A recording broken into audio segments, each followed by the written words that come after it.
Three of them. Oh, this one.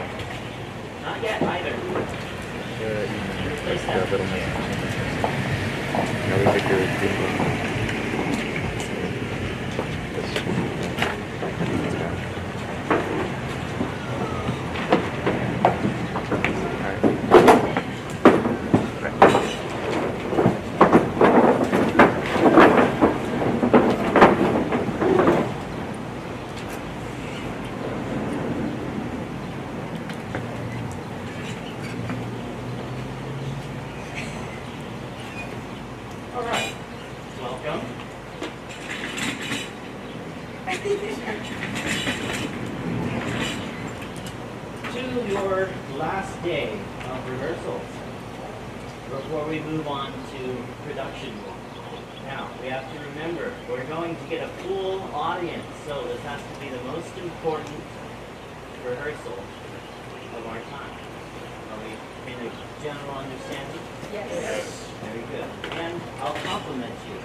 Of being Earnest production.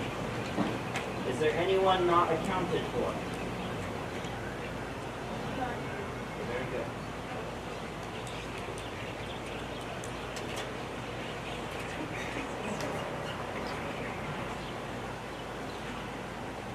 Quiet, please. I'm going to begin. So you each have a script in your hand.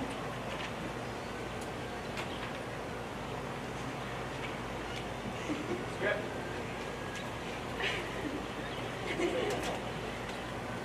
Share. Very good. And do you have a pencil? No.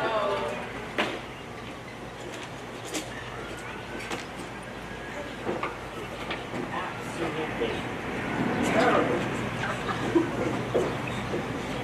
Can somebody tell me why we need a writing utensil? Stage notes. Walking. There we go. Walking. Meditating is for English class. This is theater. Very good. And what is the importance of walking? It lets you know where the actor is and what they're doing for position. Yes. Walking is your stage strike, characterization. It's how you stay aligned and how you interact with the fellow characters. It's what you do and how you go about the next lines to follow. In the general understanding. Yes. You can block with words or with symbols. So draw an arrow which indicates what? There you go. Very good. And lastly, what is this that you're sitting on? The stage. And does anyone know the quadrants of the stage? It is downstage, upstage, right, and left. Can you just say? Very good thing. So this is downstage, where the audience is. That's upstage, where the wall is. This is center stage, for obvious reasons. And can someone remind me the confusion of what this side of the stage is called? Right stage. And this side is left stage. And that's from whose perspective? The actor's perspective. Are there any questions before we begin? No? This is a blocking rehearsal. And then the last one before our performance will be calling cues. And then finally dressing. Alright? So, if you are in crew, you are excused. Take your chair with you.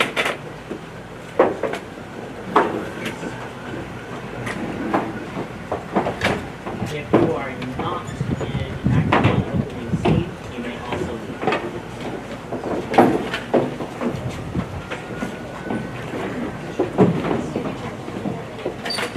And then finally, crew sets up scene 1.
I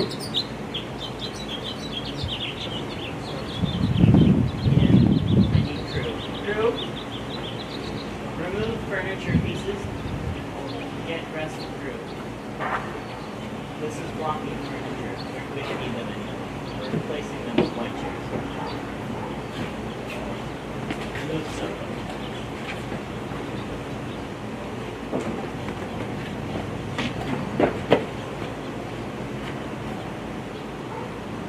Stage manager, replace sofa with 3 white chairs. Gentlemen, will you remove these 2 wicker chairs?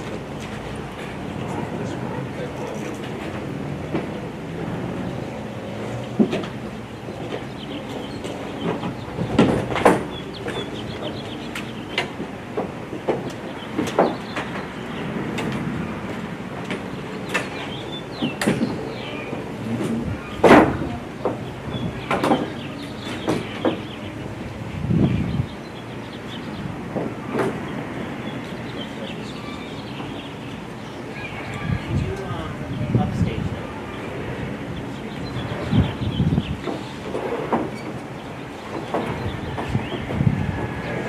2 white chairs. These chairs.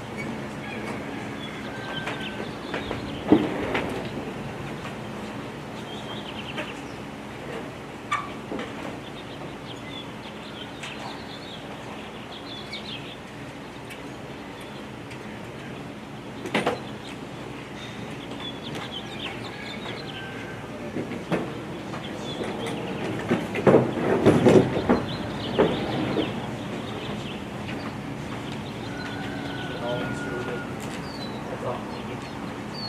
Alright, from the top. Did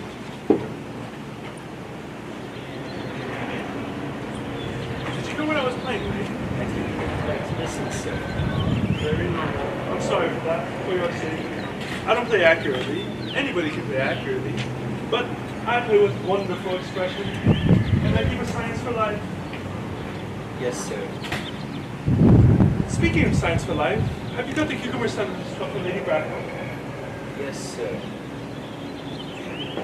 Oh, and by the way, I read from your book that on Thursday evening when Lord Jordan and Mr. Worthing were dining with me, 8 bottles of champagne were entered having been consumed. Yes, sir. 8 bottles and 8 pints. Why is that at a bachelor's establishment the servants invariably drink the champagne? As merely for information. I attribute it to the superior quality of the wine, sir. I have often observed that in married households, the champagne is very efficient.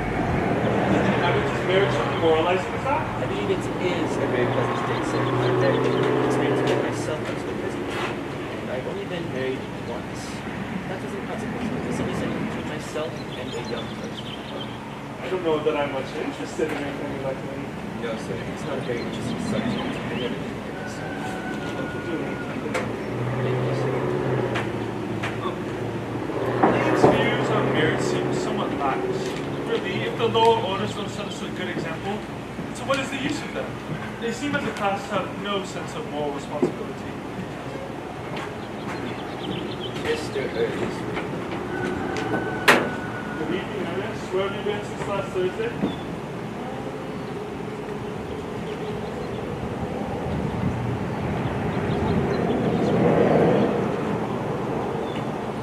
How are you, my dear Ernest? What brings you to town? Oh, pleasure, pleasure. What else should bring anyone up to town? Eating as usual, I see. Oh, I believe it's necessary for good society to take some slight refreshment at 5 o'clock. Where have you been since last Thursday? Well, why are these cups? Why are these cucumber sandwiches? Why such reckless extravagance in one so young? Where's how many teeth? Oh, merely Aunt Augusta. How perfectly delightful.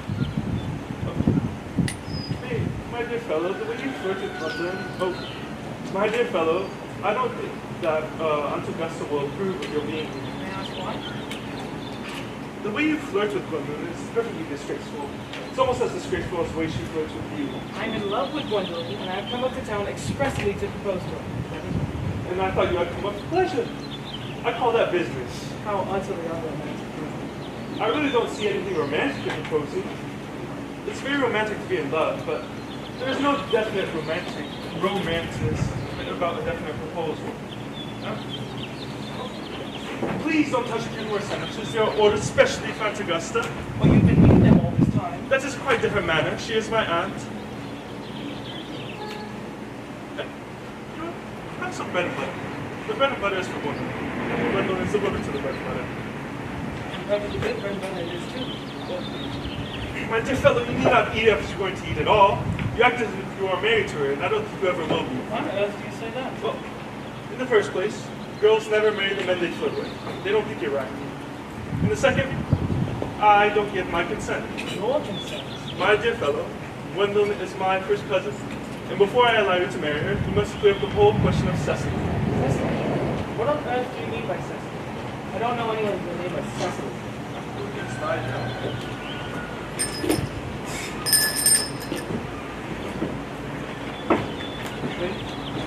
Bring me that calling card case Mr. Worthy left in the dining room last time he got here.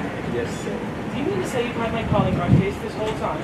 Wish to goodness you would. I've been writing frantic letters to Scotland Yard. I was very nearly offering a large reward. Well, I wish you would offer. I happen to be more than usually positive.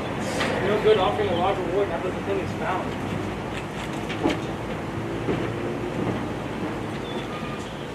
I think that is rather mean of you, Ernest. However, now that I look at the inscription inside, that kind of thing isn't yours after all. Of course it's mine. You've seen it with me 100 times, and you have no right whatsoever to read what's inside. It's a very ungentlemanly thing to read a private calling card case. Yes, but this isn't your calling card case. This calling card case belongs to someone with the name of Cecily. And you said you don't know anyone with the name of Cecily. Well, if you want to know, Cecily happens to be my aunt. Your aunt? But why does she call herself Little Cecily if she is an aunt? From Little Cecily with her fondest love. Dear fellow, what on earth is in there? Some aunts are tall, some aunts are not tall. That I was pretty sure our aunt can decide for herself. You see, but think every aunt's exactly like yours. Yeah. This is what my calling card is. Yes, but why does your aunt call you an uncle from Little Cecily with her fondest love to her dear Uncle Jack? Your name isn't Jack. It's Ernest. It isn't Ernest, it's Jack. But you have always told me it was Ernest. I have introduced you to the name of Ernest. You look as if your name is Ernest. You're the most earnest-looking person. It's on your cards. Here's one of them. Ernest Worthy, B4 Darwin. I'll keep this as proof if you were to die to me, or to anyone, or to Clement, or to anyone else if your name is Ernest. Well, my name is Ernest in town and Jack in the country. That calling card case was given to me in the country. Now go on. Tell me the whole thing. I'll produce my calling card case first. Here it is. Now pray make your explanation public. My dear fellow, there is nothing improbable about my explanation at all. In fact, it is perfectly ordinary. Mr. Thomas Cardew, who adopted me when I was a little boy, named me in his will guardian to his granddaughter, Miss Cecily Cardew. Cecily, who addresses me from motives of respect that you cannot possibly appreciate, lives at my place in the country under the charge of her esteemed governess, Miss Prism. When one is in place in the position of guardian, one has to adopt a very high moral tone on all subjects. It's one's duty to do so, and the high moral tone can be said to conduce much to either one's health or one's happiness. I produce a younger brother of the name of Ernest, who lives in our case in the most dreadful scrapes. That's, my dear Algie, the whole truth, pure and simple.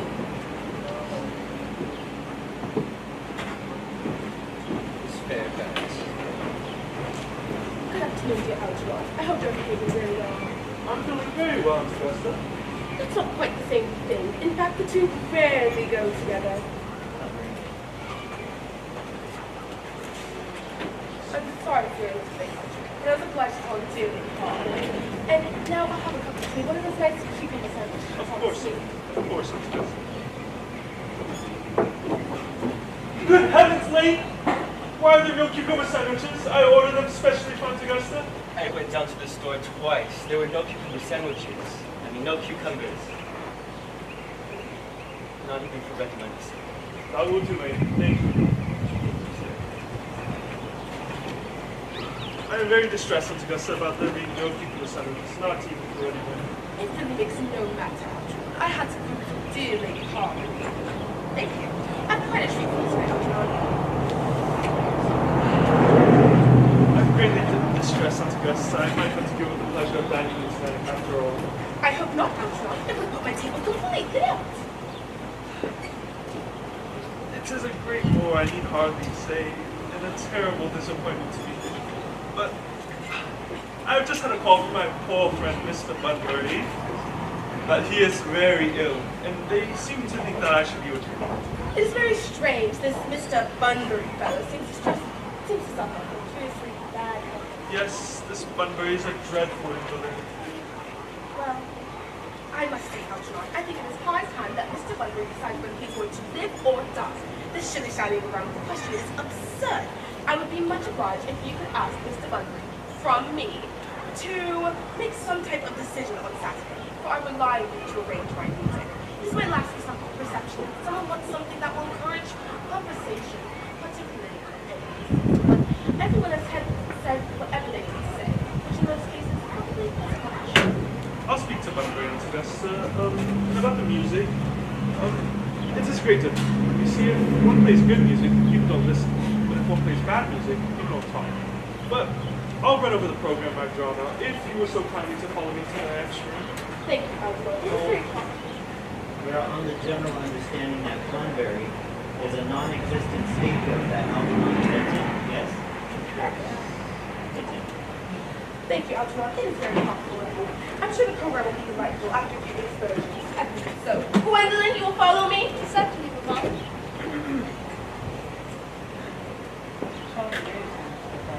Right, we're talking about the weather, Mr. Redding. One of the people talking about the weather, I was quite certain that they needed something else in that musical. I was so nervous. I thought so, but later on. And I'd like to be allowed to take advantage of Lady Daphne's temporary absence. I would certainly advise you to do so. Mamma has a way of coming back into the room that I'm suddenly had to speak to her. Miss Fairfax, ever since I met you, I admired you more than any girl I've ever met since I met you. Yes, I'm quite well aware of that, and I often show the public at any rate you have been more demonstrative.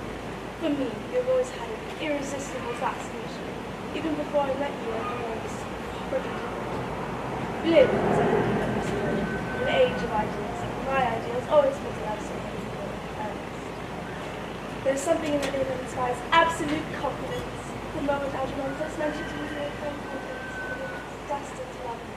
You really love me, Gwendolyn? Passionately. But you don't really mean to say you couldn't love me if I wasn't. What for me is. Yes, I know it is, but supposing it was something else, do you mean to say you couldn't love me then? Personally, darling, to speak quite candidly, I don't care much for the ways. I don't think it suits you at all. It suits you perfectly. It's divine. It has music of its own. Music vibration.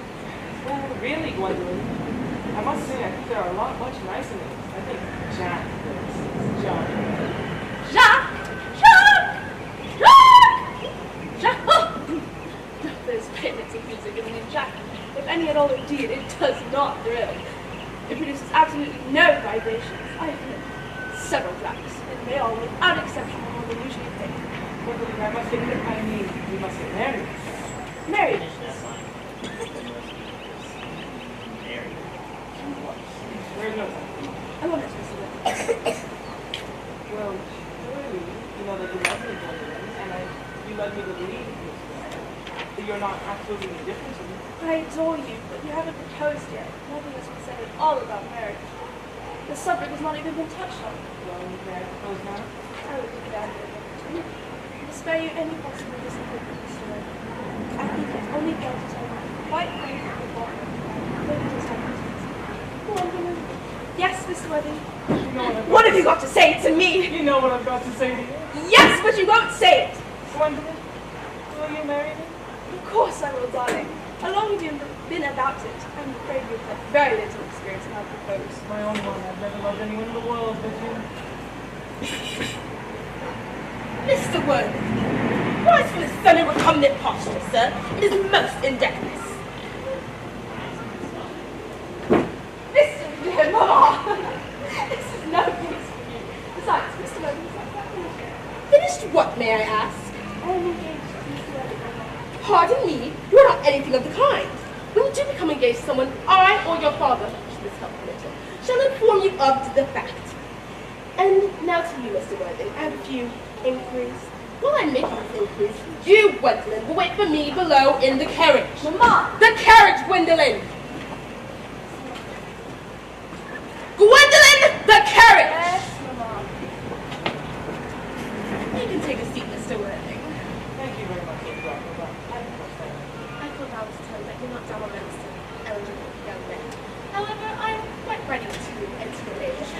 answers me what a truly affectionate mother requires. How old are you? 29. A good age to be married at. I've always been of the opinion that a man should marry when he knows everything or nothing. Which do you think?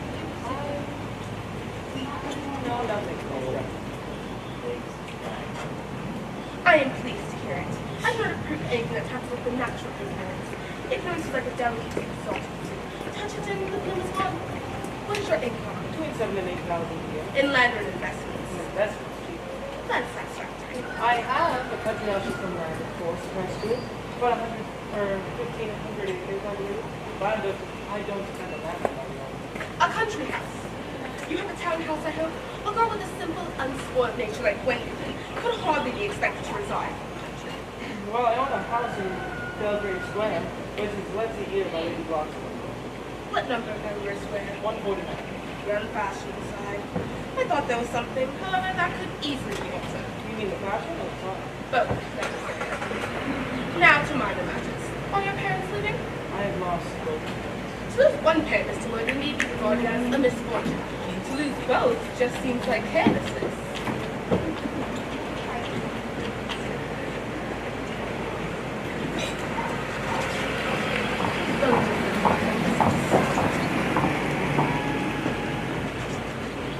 Now, who was your father? I'm afraid I really don't know. The fact is, Lady Brass, I'm trying to block my mind. To be here to leave to save my friends from lost in Greenton. I don't know what. Yes, the late Mr. Thomas Cardew, an old gentleman, a very charitable and kindly individual, found me and gave me the name of Worthing because he happened to have a first-class ticket for Worthing in his pocket at the time. Worthing is a place of necessity. So where did this charitable gentleman who had a first-class ticket for the seaside resort find you? In a handbag.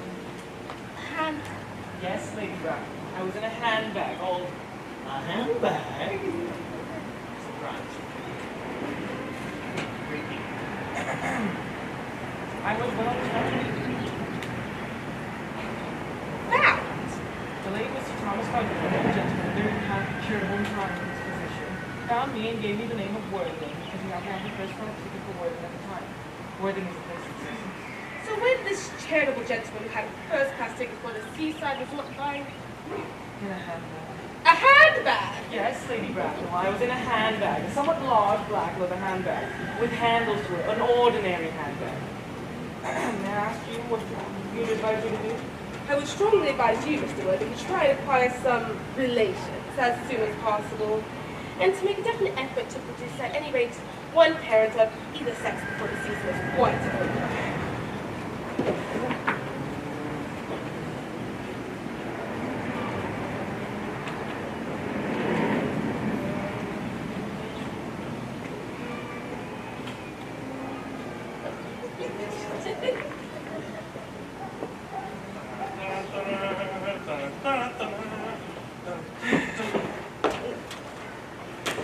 Did it go off all right, old boy? You don't mean to say Gwendolyn refused you? I mean, she always has a way of refusing things. That's so most ill-natured of her. Oh, Gwendolyn is right as a trivet. As far as she's concerned, we're engaged. Her mother is perfectly unbearable. Never met such a Gorgon. I don't actually know what a Gorgon is like, but I'm quite sure Lady Bracknell is one. I beg your pardon, Alvin. Shouldn't you talk about that on My dear boy, I love hearing my relations abused. It's the only thing that makes me take them seriously. You don't think that there's any chance of Gwendolyn becoming like her mother in about 150 years, do you, Alvin? All women become like their mother. That's the truth. That's their tragedy. But did you tell Gwendolyn about your truth, your jacket in the country and Earnest in town? My dear fellow, the truth is the sort of thing one comes to a sweet, nice, refined girl.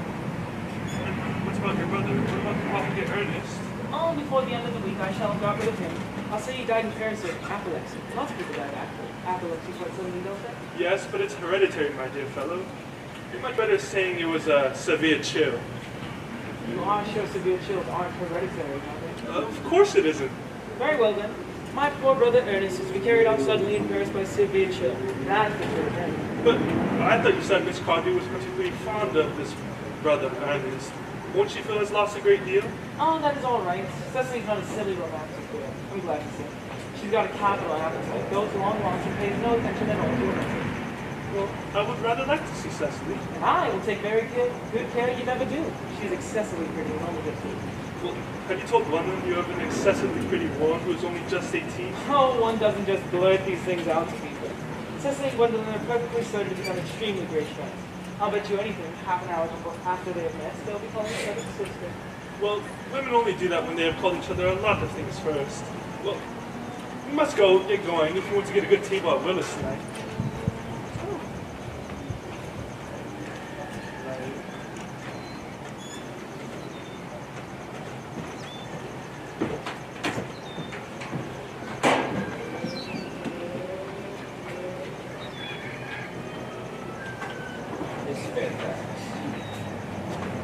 Gwendolyn, upon my word! Algy, kindly tell me that there is something very particular about Mr. Wendell. Really, Gwendolyn, I do not think I can allow this. You've always got strictly a morality to control. You're not quite old enough to do that yet. My own darling. Ernest, we may never be married. The expression on our face, I fear we never shall. Few parents nowadays pay any regard to what their parents' children say to them. The old-fashioned respect is dying out. But although she may prevent us from becoming man and wife, and I may marry us someone else and marry off, nothing she can possibly do alter my eternal devotion to you. Dear Gwendolyn, the story of the romantic origin as related to me by Marley and amazing couples has naturally stirred the deeper fibers of my nature. The Christian name is an irresistible fascination. The simplicity of the characters, exquisitely comprehensive. The town address, the album I have, address To Walton. Other man on my Walton, Hertfordshire. How long do you remain in town? Till Monday. Good! Algy, you may turn round now. Oh, I've already done that. You may also ring the bell. You will let me see you good name. Certainly. I will see you good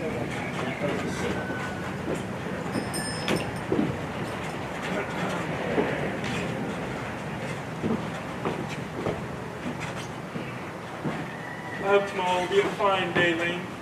It never is, sir. Lane, you're a perfect pessimist. Oh, I do do my best for satisfaction, sir.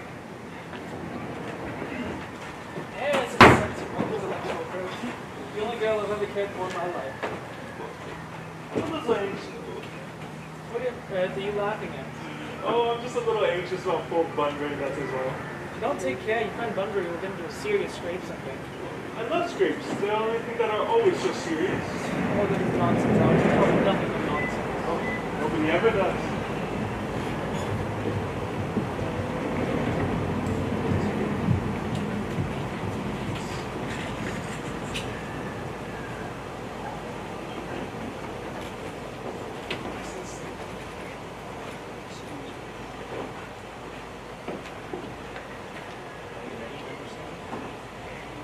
Okay, at any moment, the actors make them swap out.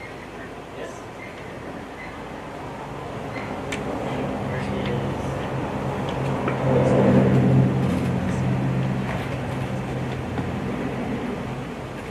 Cecily? Cecily.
Cecily. Surely such a utilitarian occupation as the watering of flowers is rather multi-studied than yours, especially at a moment when intellectual pleasures await you. Your German grammar is on the table. Pray it open at page 15. We will repeat yesterday's lesson. But I don't like German. Isn't that all a becoming language? I know perfectly well that I look quite plain after my German lesson. Child, you know how anxious your guardian is that you should improve yourself in every way. He like Sorry. I couldn't get out of English my earlier. Thank you, Priscilla.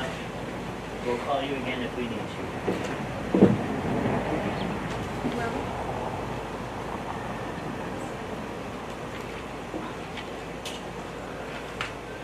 Take it. As well. Cecily. Surely such a utilitarian occupation as watering the flowers requires a multitude of yours, especially at a moment when intellectual pleasures await you. Pray open your German, page 15. We will repeat yesterday's lesson. But I don't like German. It isn't at all a becoming language. I know perfectly well that I look quite clear after my German lesson. Child, you know how anxious your guardian is that you should improve yourself in the game. You can lay particular stress on your German. The German project is so very serious. Sometimes so serious that I think he cannot be quite well. Your guardian enjoys the best of health, and his gravity of demeanor is especially when you command him not to comparatively understand. I suppose that is why he often looks a little bored with the three are together. Cecily, I am surprised at you. Mr. Worthing has many troubles in his life. You must remember his constant anxiety about that unfortunate young man, his brother. I wish Uncle Jack would allow that unfortunate young man, his brother, to come down here sometimes. We might have a good influence over him. I'm sure you certainly would, Miss Prism. You know, German and geology and things of that kind influence a man very much. I do not think that even I could produce any effect on a man that, according to his own brother's admission, is irretrievably weak and disintegrating. Indeed, I am not sure that I desire to reclaim him. As a man, so let him reap. You must put away your diary. Cecily, I really don't see why you should keep a diary at all.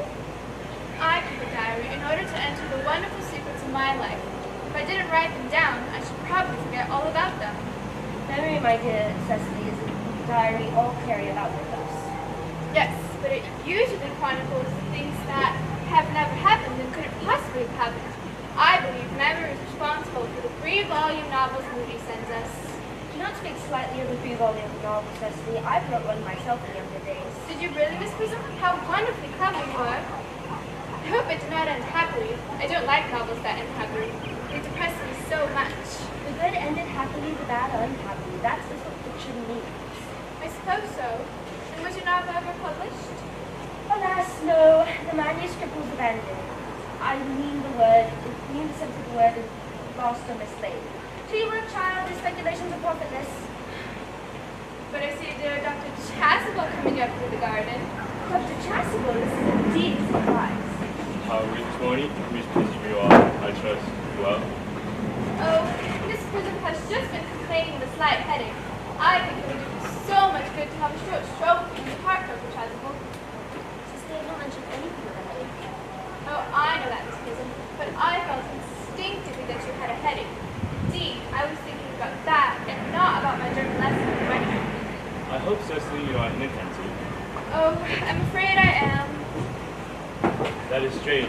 Or fortunate to be Miss Prism's pupil, I would hate you upon her. I speak metaphorically. My metaphors are drawn from bees. But I would assume Mr. William hasn't returned from town yet? I do not expect him until Monday afternoon. Ah, yes. He's not one of those whose sole aim is enjoyment. As by all accounts, his younger brother seems to be, poor Mr. Jenkins, a hard-working man. But I must start with Julia and his pupil any longer. Julia, my name is Letitia. Oh, a classical illusion, drawn from the Pagan office.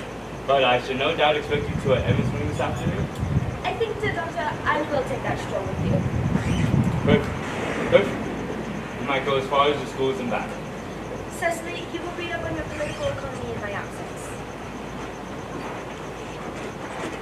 Horrid political economy, horrid geography, horrid German. When Earnest Worthing has just driven away from the station, he's got his luggage. Mr. Ernest Worthing before the Allen West, Uncle Jack's brother. Did you tell him Mr. Worthing was in town? Yes, miss. He seemed quite disappointed to not have Mr. Worthing here. I mentioned that you and Miss Worthing were in the garden. He seemed very eagerly to speak to you. Ask Mr. Ernest Worthing to come here, and you had better ask the housekeeper about a room for him. Yes. I have never met any really wicked person before. I feel rather frightened. I'm so afraid he would look just like everybody else. Does. You're my little cousin Cecily, I'm sure. Oh, you are in some strange mistake. I'm not little. In fact, I'm more than usually tall for my age. But yes, I am your cousin Cecily. You, I see from your card, are Uncle Jack's brother, my cousin Ernest, my wicked cousin Ernest. Oh, you really mustn't think I'm wicked, cousin Cecily. I'm not that wicked at all. If you're not, then you have certainly been deceiving us all in a very inexcusable manner. I hope you're not leading a double life, pretending to be good and really wicked at the same time. That would be hypocrisy. Now that you mention it, I've been bad in my own small way. I'm glad to hear it. I can't understand how you're here at all. Uncle Jack won't be back till Monday afternoon. I'm obliged to work by the first train on Monday in the morning. Then we have got to part? I'm afraid so. It's a very painful part. Well, I know, of course, how important it is not to keep a business engagement waiting if anyone wants to retain any of the sense of beauty in life. But still, I think you had better wait until Uncle Jack arrives. I know he wants to speak to you about your emigrating. About my what? You're emigrating. He was going to have to buy your outfit. Oh, I certainly would not let Jack buy my outfit. He has no sense of neckties at all. You won't require neckties. Uncle Jack is sending you to Australia. Australia? I'd sooner die. Well, he said at dinner Wednesday night that you would have to choose between this world, the next world, and Australia. Well, the accounts I've received on this world and the next world are not particularly encouraging. I think this world is good enough for me. Yes, but are you good enough for it? I'm afraid I'm not quite that. How thoughtless. I should have remembered that when one is going to lead an entirely new life, one requires regular and wholesome meals. Won't you come in?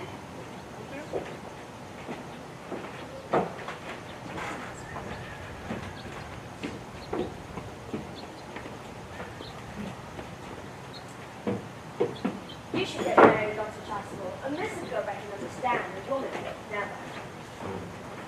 Believe me, I do not deserve so neat and majestical praise. The precept as well as the practice of the primitive church was distinctly against my will. That is exactly why the primitive church has lasted up until today. Do you know where Cecily is? I think she followed us to the schools and back. Mr. Worthing, Mr. Worthing? you're not expecting him until Monday. I've returned here tonight, like you, Dr. Chapman. Mr. Worthing, I checked this God of Wood and I've predicted some terrible calamity. My brother. Dead? Dead. Your brother Ernest, still leading a life of pleasure? And dead? Yes, quite dead. More shameful death and extravagance. Still dead. Did by chance you get a... How did you hear about his death? From some sort of hotel, a phone call? He had many faults. He died abroad in Paris. The call last night from the manager of the Grand Hotel. As a man sows, so let him reap. In Paris, I fear that it aimed towards any serious state of mind at once. But believe me, my Christian needs are towards any occasion, on harvest days, days of celebrations, and festival days. Ah, that reminds me, you mentioned christenings, right? I mean, you do know how christening, right? I mean, you are continually christening, aren't you? Yes. Did you have anybody in mind for your brother's christening? I want to be christened myself this afternoon if you have anything better to do. So, Mr. Woody, you have been christened already, haven't you? I don't remember anything about it. You have no Greek doubts on the subject? I certainly intend to have. Of course, I don't think I'm not sure if the book will be anything of those who No, not at all. It's a perfectly respectable practice. At which hour would you like the ceremony performed? Would 5:30 then? Perfectly, perfectly. Now, Mr. Woody, I shall leave, as is a very sorrow household. I clearly beg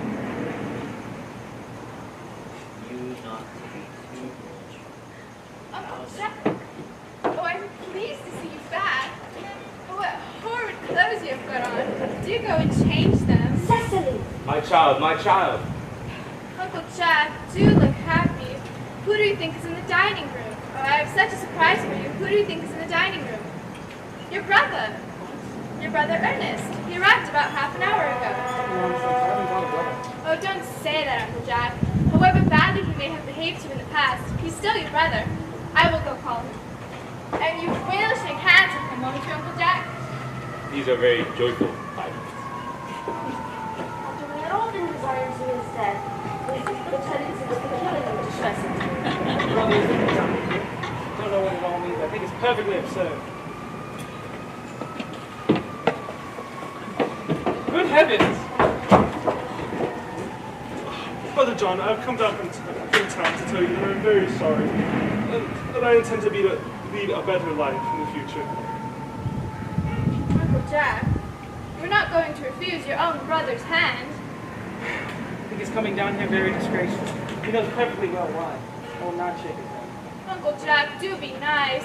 There's some good in everyone. I admit the faults are on my side, old brother, but I find your not so enthusiastic welcome peculiarly painful. Uncle Jack, if you don't shake hands with Ernest, I will never forgive you. Never forgive me?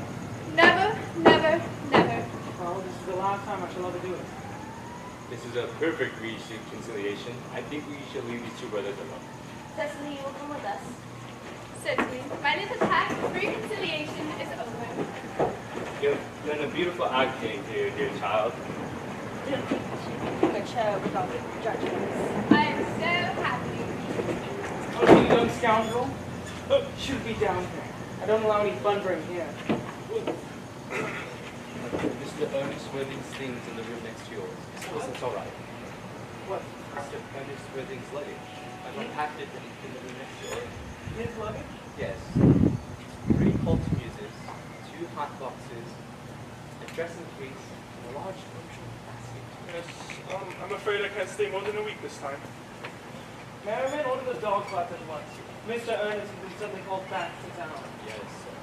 What a fearful lie you are, Jack. I've not been called up to town at all. Yes, you have. No, I have not.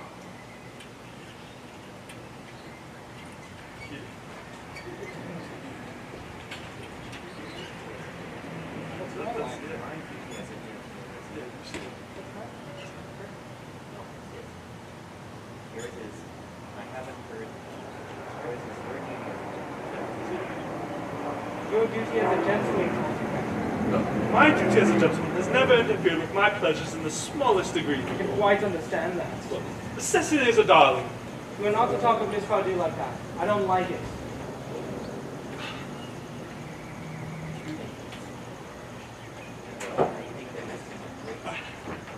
I think this has been a great success. But I must see Cecily before I go. Ah, there she is. Oh, I meant you came to water the roses. I thought you were with Uncle Jack. No, she's gone totally gone from me.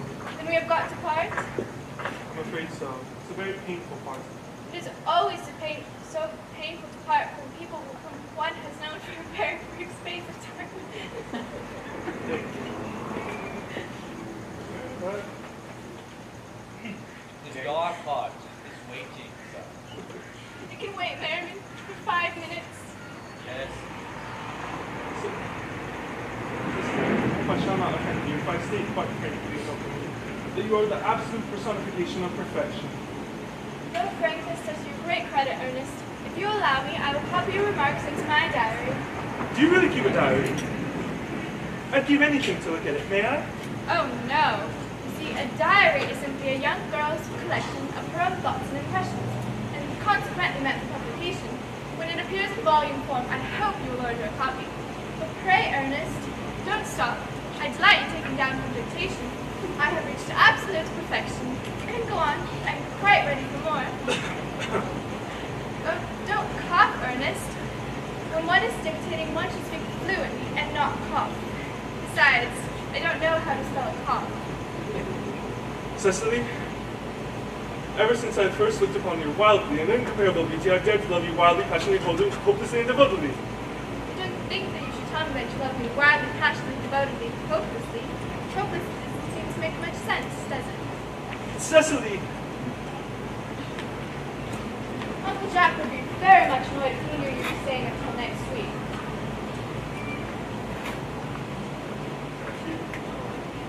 Oh, I don't care about anybody in the whole world, Cecily. I love you, Cecily. You will marry me, won't you? You silly boy, of course. Why, we have been engaged for the last 3 months. For the last 3 months?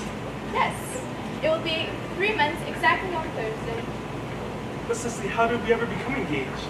Well, ever since dear Uncle Jack first confessed to us that he had a younger brother who was very wicked and bad, you, of course, have formed the chief topic of conversation between myself and Miss Prism. And, of course, a man who is very much talked about is always very attractive. There seems to be something in him after all. I dare say it was foolish of me, Ernest, but I fell in love with you. Cecily, you will marry me, won't you? And when was our engagement actually settled?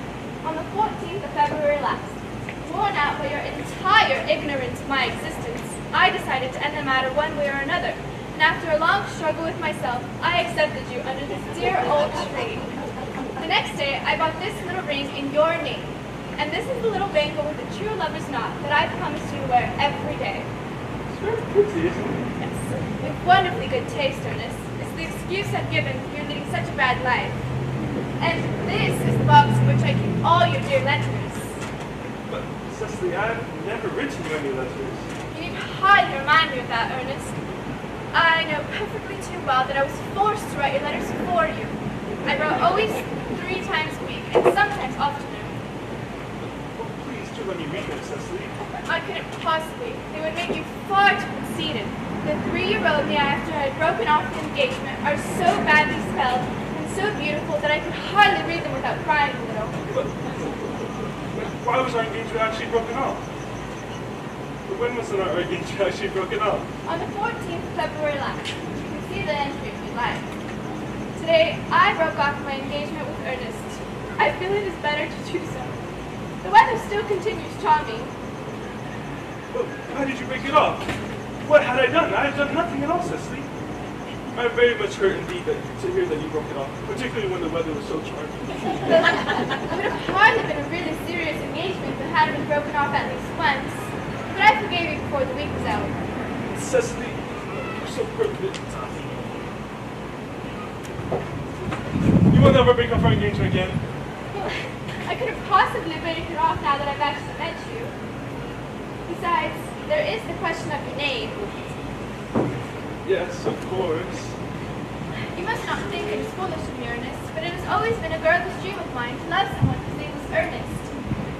I pity any poor married woman whose husband's name is not Ernest.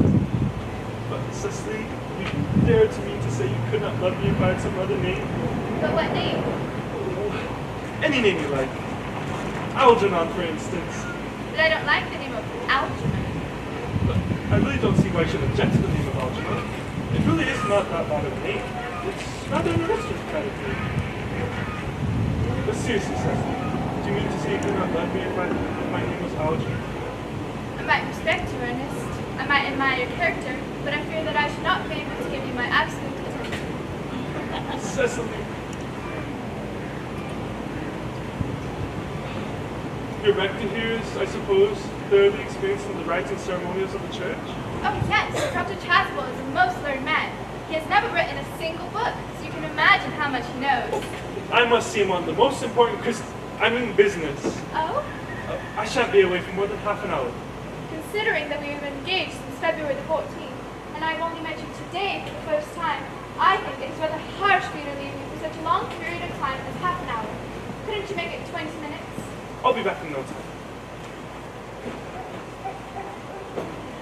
What an impetuous boy he is. I like his hair so much. I must enter his proposal into my diary. Miss Fairfax has just driven in from the station.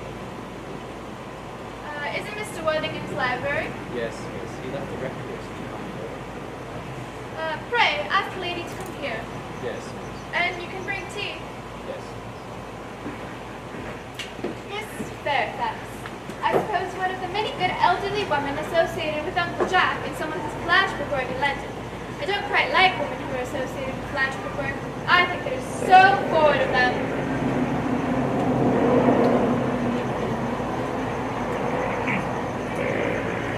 A bit late. She seems like a trip on something. Oh, there she is. Miss Fairfax. Pray, let me introduce myself to you. My name is Cecily Cardew. Cecily Cardew, what a very sweet name. Something great things. I like it more than I can say. And first impressions, very good.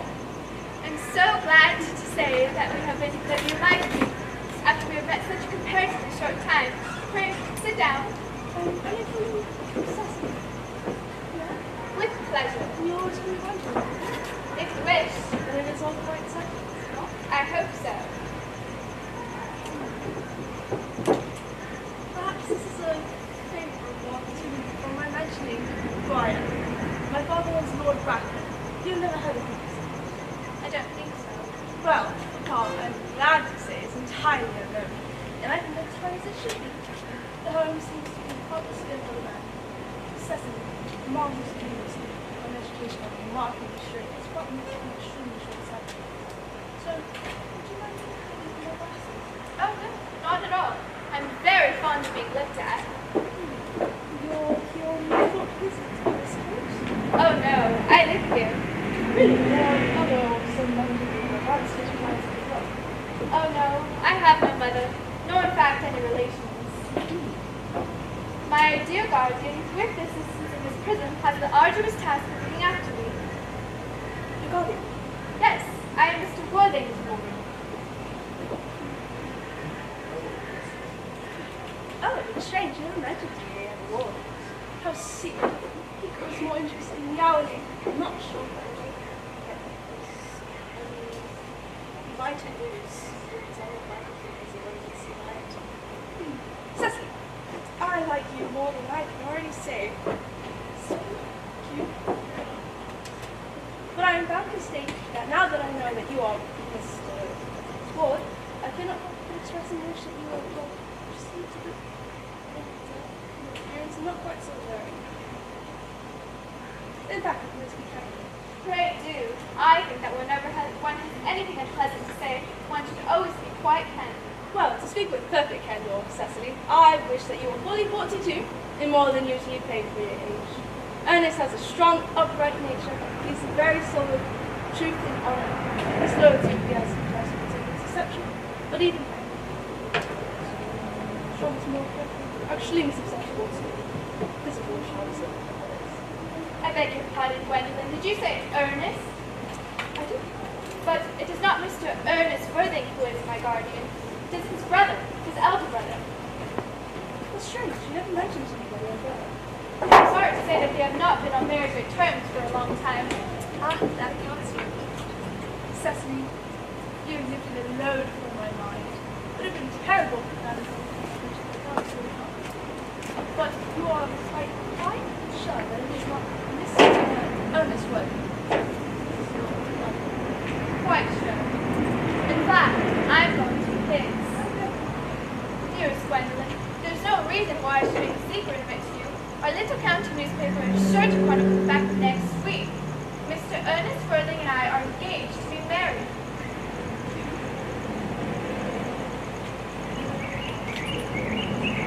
Mr. Ernest Worthing and I are engaged to be married. My father says, I think there might be some slight error. Mr. Ernest Worthing is engaged to me. In fact, as before, if you're not close to something that it is. Dearest Gwendolyn, you must be under some strange mistake. Ernest proposed to me exactly 10 minutes ago. That is very strange, for he proposed to engage to me exactly at 5:30. So if you kept it at 5:30. I never go anywhere without my diary. One should always have something sensational to mention. I'm sorry if it is any disappointment to you, Miss. But I'm afraid I have the prior claim. It would distress me more than I can tell you, dearest Gwendolyn, if it has caused you any physical or mental anguish, but I feel bound to point out that since Ernest proposed to you, he clearly has changed his mind.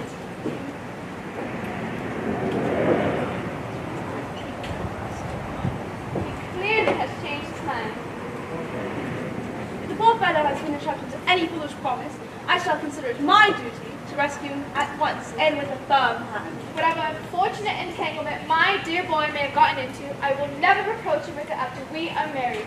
Do you allude to me, Miss Cardew, as an entanglement? You're presumptuous. On an occasion like this, it is more than a pleasure to speak what's mine. It becomes duty, moral duty. Do you suggest, Miss Fairfax, that I entrap Ernest into an engagement? How dare you? This is no time for wearing the shallow mask of manners. When I see a spade, I call it a spade. Well, I'm glad to say I've never seen a spade. It's clear that social spades are widely different.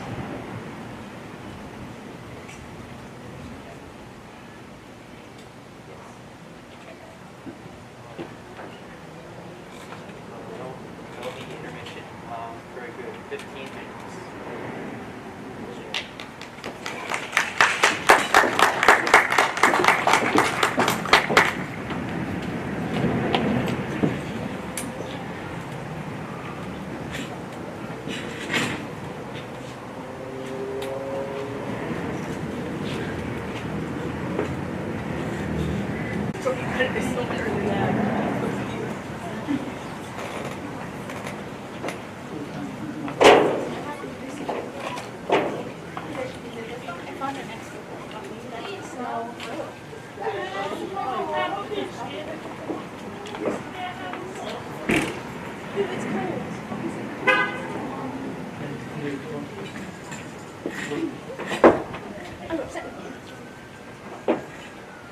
Have you started?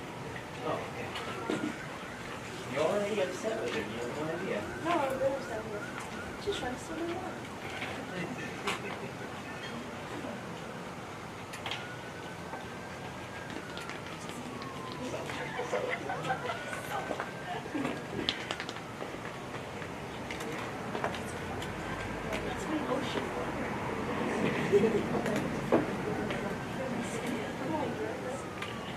Right.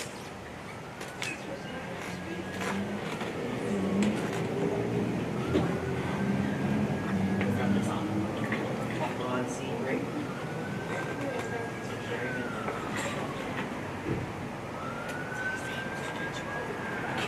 I'm glad to say this is it's clear that social skills are widely different.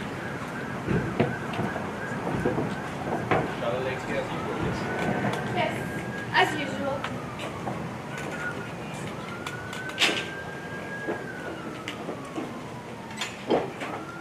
Really, lots of Miss Cardew.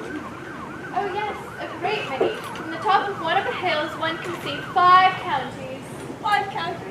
I don't think I should like that. I hate crowds. I suppose that's why you live in town. But, well, garden. So glad you like it, Miss Fairfax. I didn't know there was many flowers in the country. Flowers are as common here as people are in London. Well, personally, I don't understand how anybody who's anybody does lives here. It's absolutely boring. Oh, I believe this is what they call agricultural depression, is it not?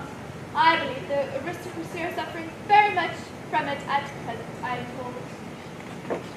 It is almost an epidemic amongst them. May I offer you some tea, Miss Fairfax? Detestable. God, why do you... Sugar? Sugar is rarely seen in the best house.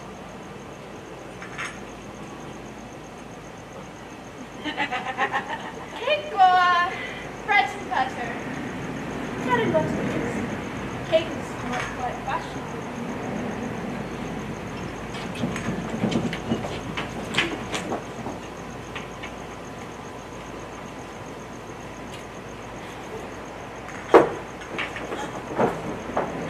I can't believe you. You have put lumps of sugar in my tea, and though I most distinctly asked for cake, you have given no asked for bread and butter. You have given me cake. I am known for the gentleness of my disposition, Miss Cardew, and the extraordinary sweetness of my nature, but I warn you, you may go too far. Save my boy from machinations of any other girl, there are no lengths to which I would not go.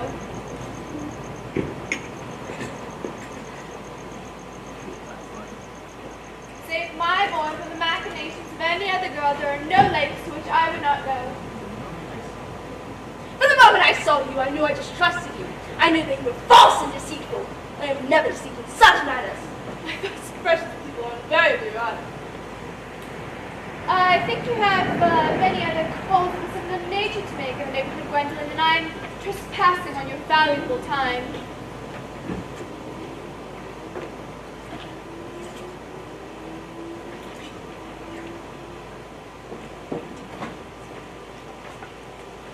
Ernest, my own Ernest. Gwendolyn, darling. May I ask if you are to be engaged to that young lady over there? Do you live in Cecily? Of course not. What could have put such an idea in your pretty head? I knew there must be some strange mistake. The man who is holding your waist right now is my guardian, Mr. John Worthing. Excuse me? This is Uncle Jack.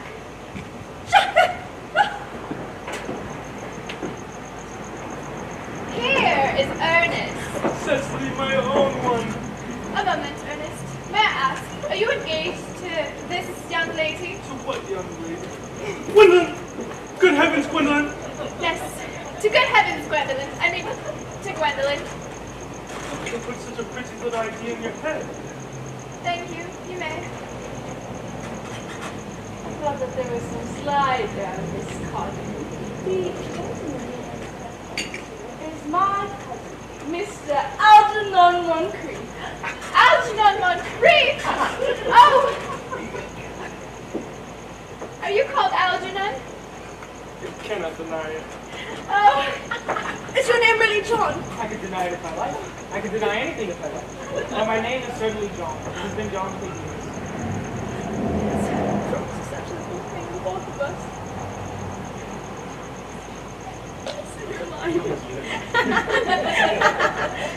A gross deception has been played on both of us. Yeah. My poor wounded Cecily. My sweet Rose Gwendolyn. It's clear that neither of us is to be engaged to anyone.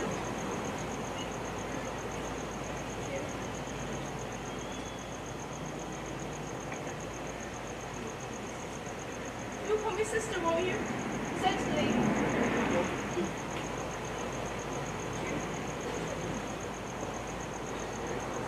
There's just one question I would like to be allowed to ask my guardian. Brilliant idea. Mr. Weldon, what explanation can you offer to me for pretending to have a brother? Gwendolyn, Cecily, it is very painful for me to be forced to speak the truth. It is for the first time in my life I have ever been reduced to such a painful position. I'm quite inexperienced in the matter. However, I will tell you frankly that I have no brother. I've never had a brother. And I don't pretend to have a brother. Not even of any kind.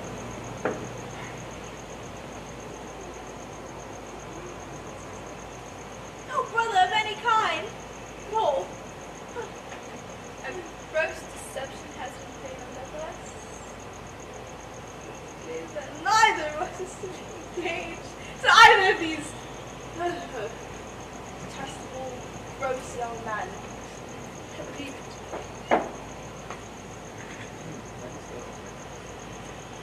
Okay. Let us go into the house. It will hardly venture for us out there. Certainly. Men are so cowardly, aren't they?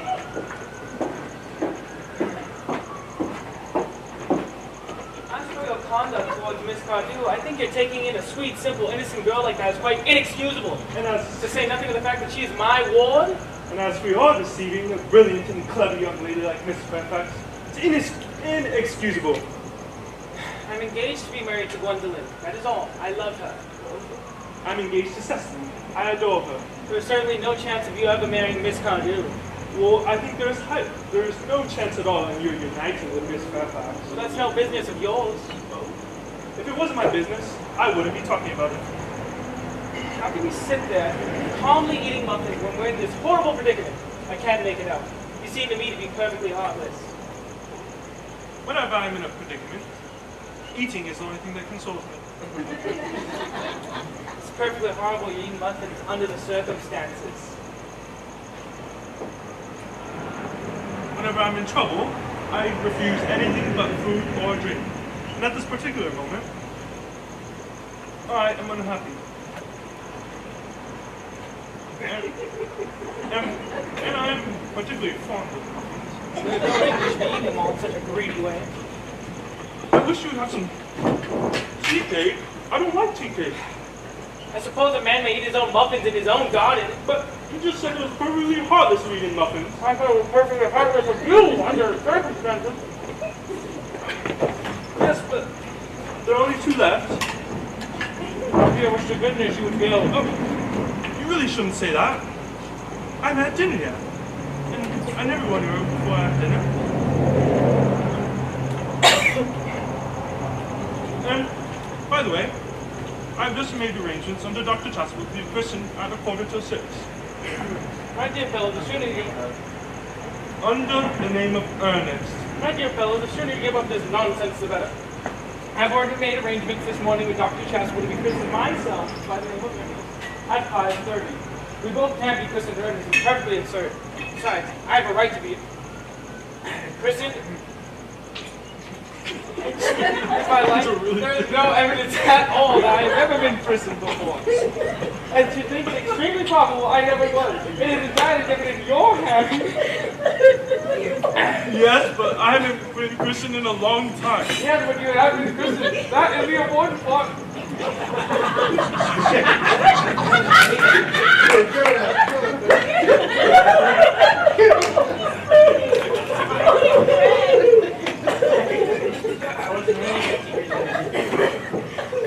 Yes, but I think it's very dangerous you're venturing on it now. You must remember, you got a very close one carried off by a severe chill not too long ago. Yes, but you said yourself a severe chill was not hereditary. It isn't, but I dare say it now. Science is always making wonderful improvements in things. Algae, that is nonsense. You talk nothing but nonsense.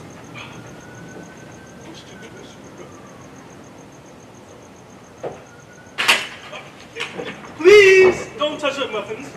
Yeah, order the oatmeal.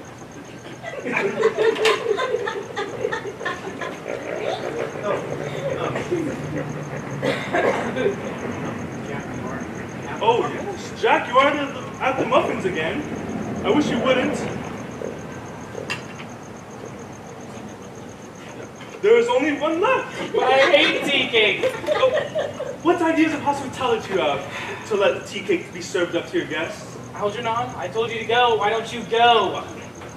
I haven't finished my tea yet, and there's still one muffin left.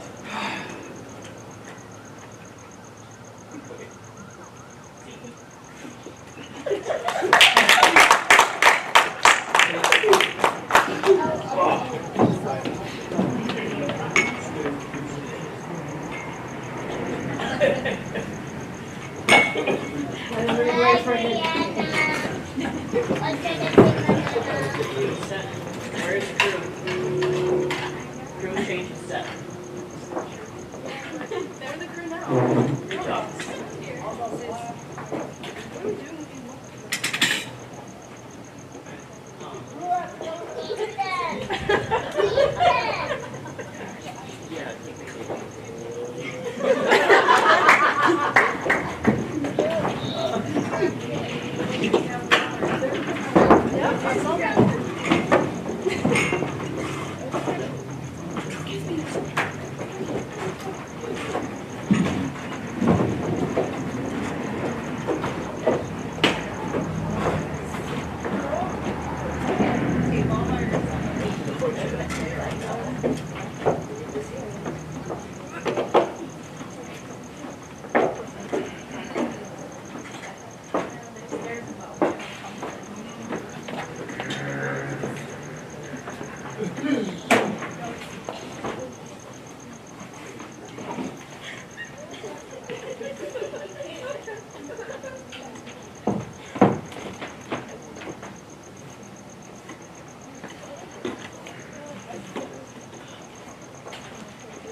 They have been eating muffins. That looks like repentance. Could you cough? But I haven't got a cough. They're looking at us. What effrontery. They're approaching. That's very forward of them. Let us preserve a dignified silence. So, it's the only thing to do now. Silence seems to produce an unpleasant effect. A most distasteful one. But we are not the first to speak. Certainly not. Mr. Weather, what explanation can you offer to me for pretending to have a brother? Was it in order that you might have the opportunity of eating me as often as possible? I have the greatest doubts upon the subject, but I intend to crush them. Explanations appear to me quite satisfactory, especially this witness. I am more than content with what Mr. Moncrief said. His voice alone inspired me with absolute credulity. You should forgive them. Yes.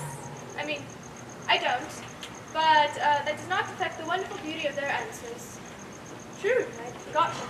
Principles at stake that one cannot surrender. Class is not pleasant. Could we not both speak at the same time? An excellent idea. I nearly always speak at the same time as others. Can you take the time for me? Certainly. Your Christian names are still an insuperable barrier. That is all. Our Christian names, is that all? But we are going to be christened this afternoon. For my sake, you have this terrible thing. To please me, you are ready to face this fearful ordeal. I am.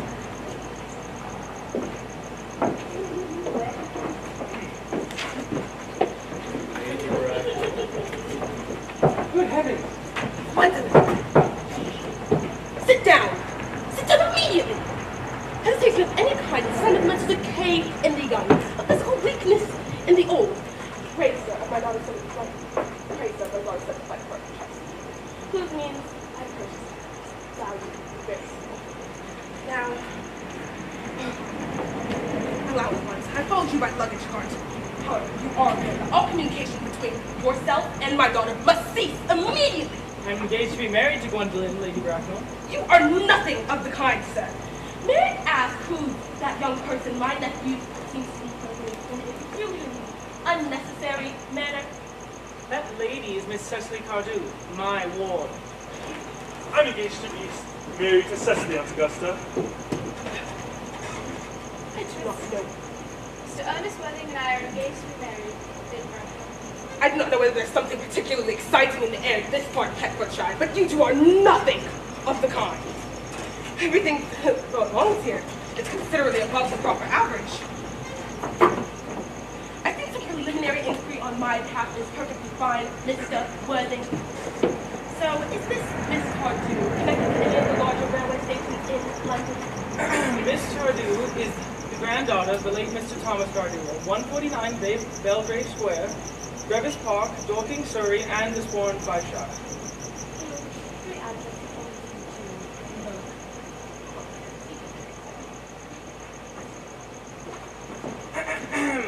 I preserve the court guides of the period. They're open to your inspection, Lady Bracknell.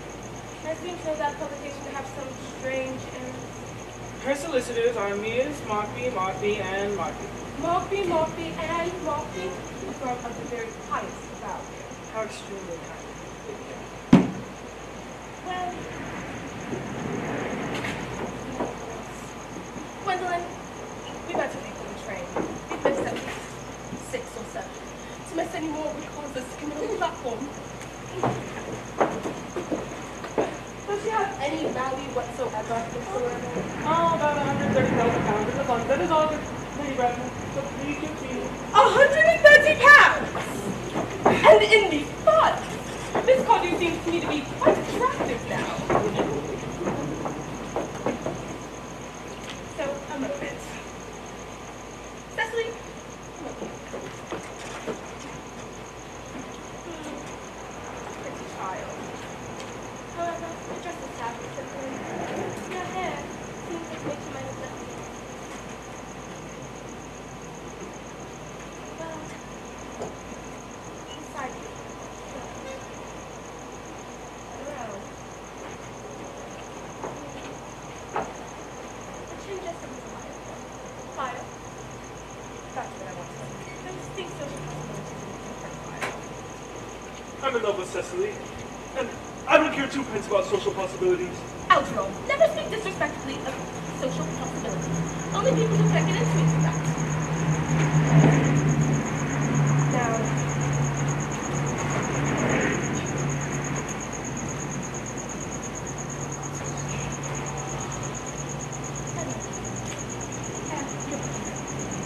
Thank you, Aunt Augusta. Thank you, Aunt Augusta. the marriage I think had better take place quite soon. Beg your pardon, Thank you, Aunt Augusta. And frankly, I'm not in favor of long engagements. They give people too much time to get to know one another, which I think is never advisable. I beg your pardon, Lady Bracknell, but this engagement is quite out of the question. I am Miss Cardew's guardian, and she cannot marry without my consent until she comes of age. That consent I absolutely decline to give. Upon what grounds may I ask? Algernon is an extremely, I might almost say ostentatiously eligible young man. He has nothing, but he looks everything. Thank you very much. I have to speak to you frankly, Lady Bracknell, about your nephew. The fact is, I do not at all support his moral character. I find him of being untruthful. Untruthful? My nephew Algernon? He is an Oxonian! I say that there's no possible doubts about the matter. This afternoon, during my temporary absence of London, he obtained admissions to my house by means of the false pretense of being my brother. He subsequently alienated the affections of my only ward, and subsequently stayed at sea and ate every single muffin. And what makes his conduct all the more heartless is he knows from the first that I have never had a brother, that I don't intend to have a brother, and that I never will have a brother, not even of any kind. I mistakenly told himself to myself last Saturday. Mr. Worthing, after hearing all of that lovely stuff, I decided to overlook my nephew's conduct here. That is very generous, Lady Bracknell. However, my decision is unalterable. I decline to give my consent. Cecily. How old are you? Well, I am really only 18, but I always admit to 20 at dinner parties. But it really depends on the context. It's acceptable for a woman to have your age to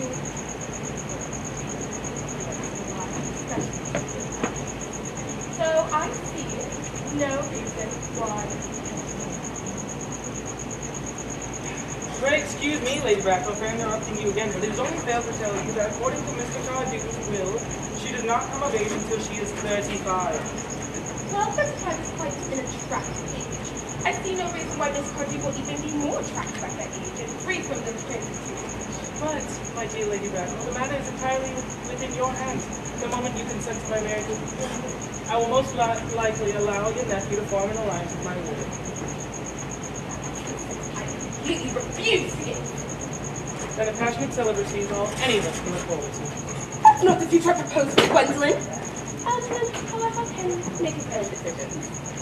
Everything is quite ready for the christening. Both of these men have shown a desire for immediate baptism. Religious at their age? Am I supposed to understand that there is to be no christening at all this afternoon?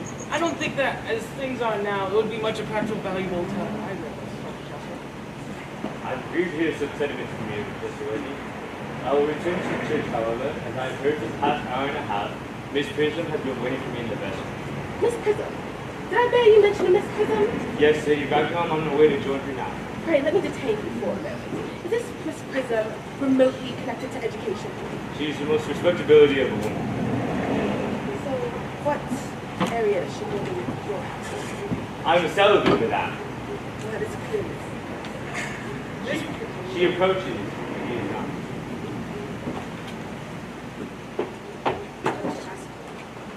I was told you expected me in the vestry, gentlemen. I've been waiting for you there for an hour and 3/4. Prism. Come here, Prism.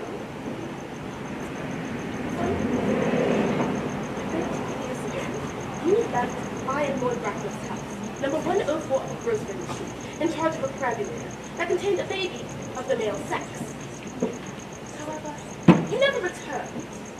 Through the elaborate investigations of the Metropolitan Police, the perambulator was found by a remote location in Bayes. Prism, where is the baby? Lady Bracknell, I admit shame that I do not know where the baby is. On the day that you mentioned, a day that is forever branded in my memory, I set out, I prepared as usual to take the baby out in its perambulator. I had also with me an old but capricious handbag in which I had intended to place a manuscript of a work of fiction that I had written in my few unoccupied hours. In a moment of mental abstraction for which I never can forgive myself, I placed the manuscript in the bassinet and the baby in the handbag. But where did you deposit the handbag? Do not ask me, Mr. Worthing. Miss Prism, this is no matter of small importance to me. I insist on knowing where you deposited that handbag. I left it on one of the larger railway stations of What railway station? Victoria, right in line. I must return to my room for a moment. Gwendolyn, you'll wait for me here. Oh, bye, bye. You're not too long. What does this mean, Lady Bracknell? I cannot tell you. As you know, conflict is a horrible thing upon society. Uncle Jack seems strangely agitated. Your garden has a very emotional nature. It has stopped now.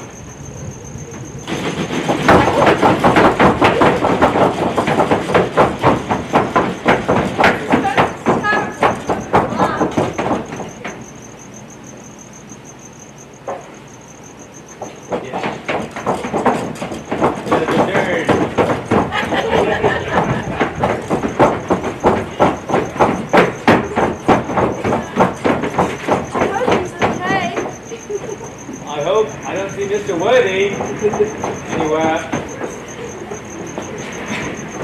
This is the handbag, Miss Prism. Examine it carefully before you speak. The happiness of one of my life depends on it. It seems to be mine. Yes, here is the injured see, through an upsetting of a garish street omnibus in younger and happier days. And here, on the lock of my initials, I forgot that in an extravagant mood I had been placed there. I am so delighted to have it restored to me unexpectedly. It's been a great inconvenience to be without it all these years. Miss Prism, more was restored to you than this handbag. I was the baby you placed in it. You? Yes, Mother. Mr. Worthing, I am unmarried. I do not deny that a serious blow. But who has the right to cast a stone against one who has suffered? Cannot we have one right for one law for men and another for women? Mother, I forgive you. Mr. Worthing, you seem to be confused. There is the woman who can tell you who you really are.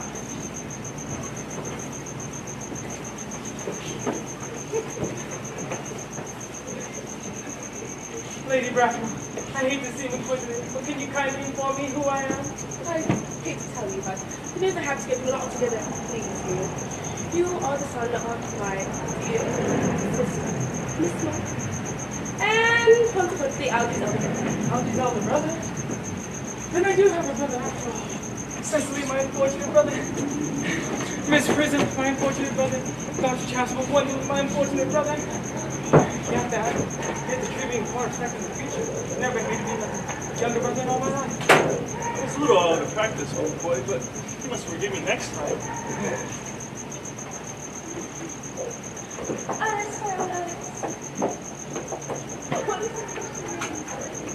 Become someone else. Good heavens, I've quite forgotten that point. Aunt Augusta, I suppose you know his name? I have no doubt that he has one. What was his name? Well, you being the eldest son, it would be the same as yours. I don't know mine. That's why I'm asking you. Well, It works for the army, correct? yes, I guess his name might be in the army list. The army list is the last 40 records I did. These delightful books should have been my constant study.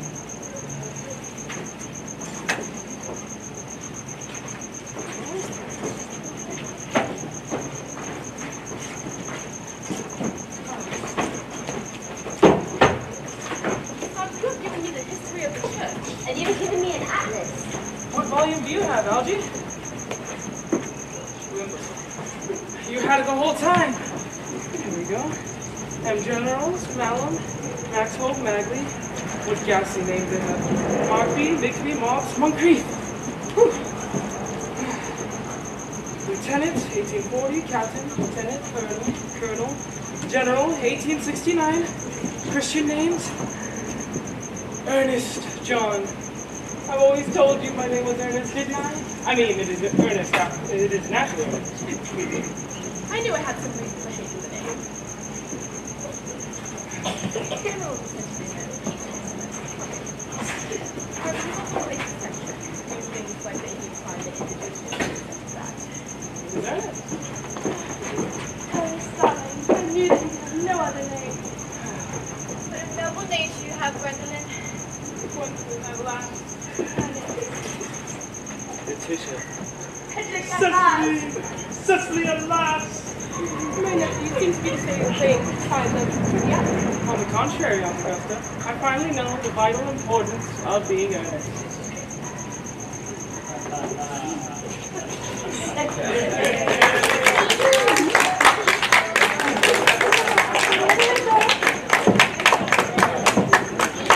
Where are you going? Hey, curtain call. All at once.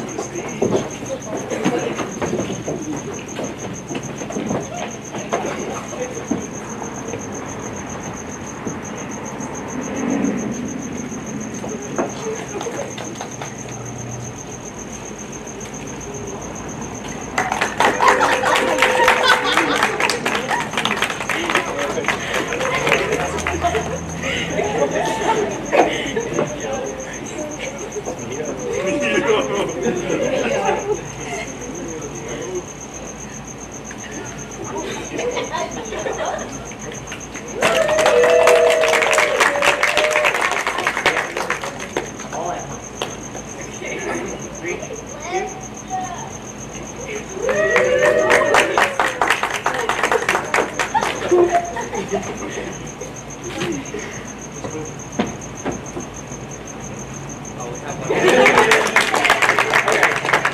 Thank you for coming. coming.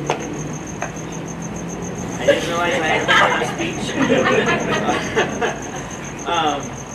This has been an interesting production of how to do a production of the importance of being business. Thank you.